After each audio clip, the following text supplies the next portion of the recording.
The BCS, very quick, our final story. At first, I didn't really care. I mean, Oklahoma State lost. They had the winnable game when they lose to Iowa State. But now I'm outraged. I'm outraged because not so much that Alabama doesn't deserve it. It doesn't matter that they played before. What matters is this system is so mammothly flawed, and every year we act as if, first of all, who's it's okay is how we act. Like we act what?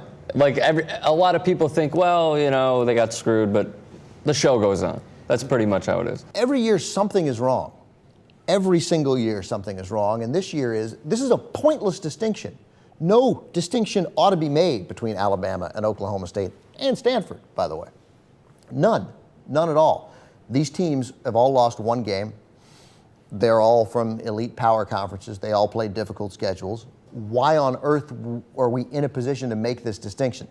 Now, if you want to take this stupid, nonsensical, dumbass system that the BCS has, even with that, Oklahoma State getting jobbed. 7 wins against top 25 teams. How many does Alabama have? 3?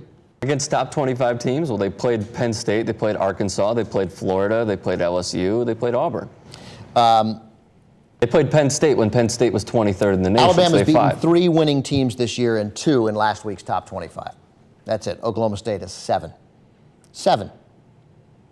Oklahoma State beat 7 teams with a winning record, 5 teams in the last top 25. Alabama, 3 teams with a winning record, 2 in the top 25.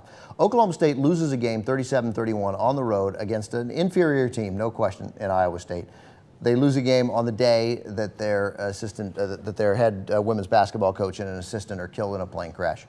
The people who were there, Scott Verplank, the golfer who went to Oklahoma State. The descriptions of what the team was like before the game, like the wind went out of their sails. They weren't charging off the field. They weren't pumped up. They were sad. They were depressed. They'd lost a significant member of the athletic family there at Oklahoma State.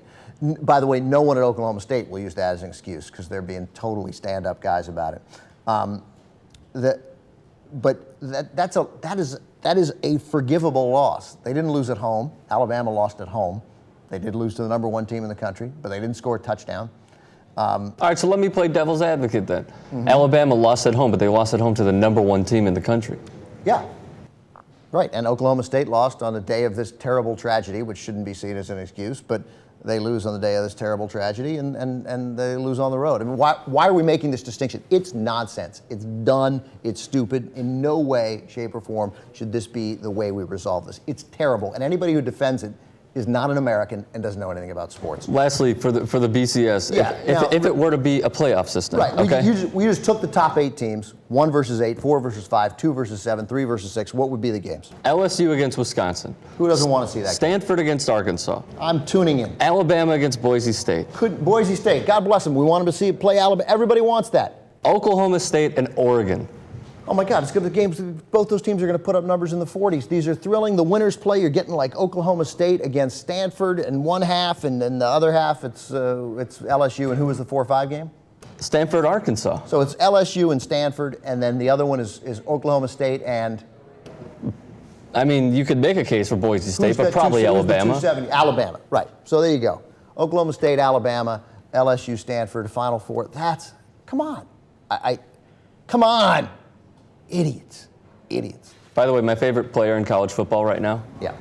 Tyrann Honey Badger Matthew. Have you seen him play? He is so freaking good. You see the guy who blocked the kick for number 7 on LSU, the cornerback. Southern Mississippi against Houston. His first name is Furious, and he blocked the punt, picked it up, ran it in for a touchdown. I can't remember his last name, but his first name's Furious. Well, if his first name is Furious, it's not Tyrann Mathieu. No, but that's my favorite player, anybody whose first name is Furious. All right, guys. Thank you. Have a good week.